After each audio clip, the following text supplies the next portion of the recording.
tahukah Anda istilah apakah yang sering digunakan untuk menyebut teori belajar behavioristik? Untuk membahas materi ini lebih dalam, mari kita simak bersama. Teori belajar behavioristik juga dikenal dengan teori belajar perilaku karena analisis yang dilakukan pada perilaku yang tampak, dapat diukur, dilukiskan, dan diramalkan.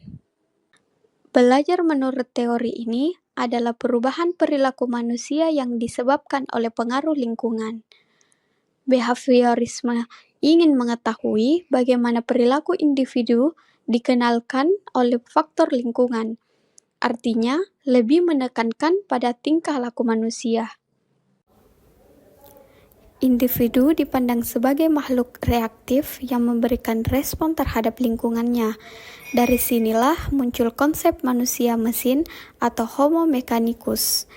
Behavioristik memandang bahwa belajar merupakan perubahan tingkah laku sebagai akibat adanya interaksi antara stimulus dan respon.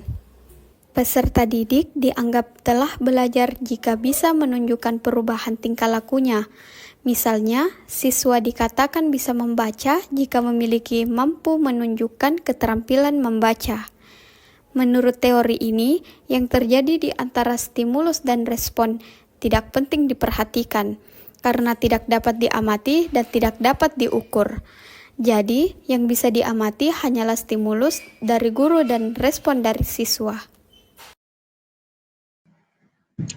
Mari kita kaji bersama bagaimanakah implikasi dari teori behavioristik dalam kegiatan implikasi teori behavioristik.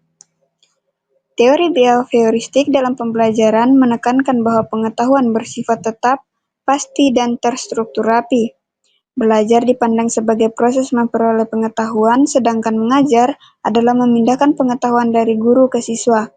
Karena itu, siswa diharapkan memahami hal yang sama seperti yang diajarkan guru. Proses belajar harus mengikuti aturan yang jelas dan ketat, dengan penekanan pada disiplin dan pembiasaan.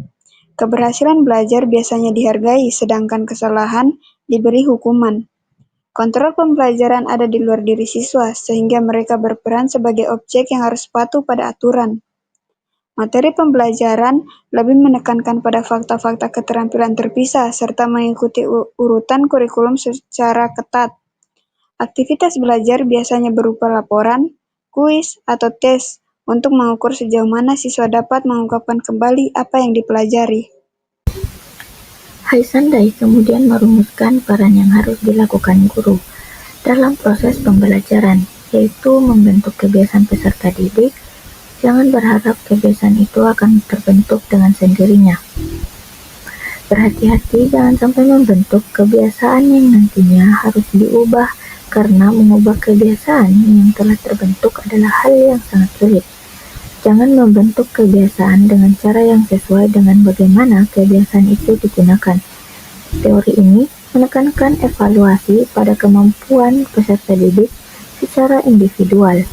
Pada zaman modern ini, aplikasi teori behavioristik berkembang pada pembelajaran dengan PowerPoint dan multimedia.